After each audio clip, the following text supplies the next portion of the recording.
आज हम बनाने जा रहे आम रस। ये एक महाराष्ट्र की रेसिपी है। इसको ज्यादातर पूड़ी के साथ खाया जाता है।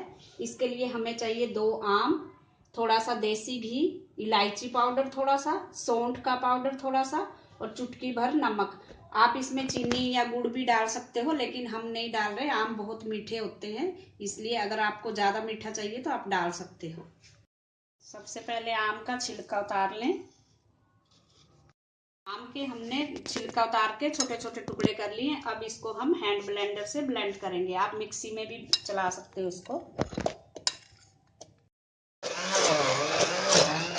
जब तक ये अच्छी तरह से ब्लेंड ना हो जाए तब तक इसको चलाएंगे। हमने अच्छी तरह से ब्लेंड कर लिया, इसकी प्यूरी बन गई है अच्छी सी। अब इसको हम निकाल लेंगे किसी बाउल में। अब इसमें डालेंगे हम थोड़ा सा इलायची पाउडर, 2 चुटकी सौंठ का पाउडर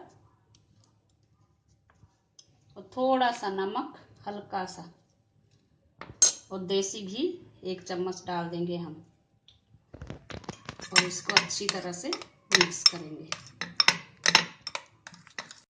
हमारा आम रस खाने के लिए तैयार है।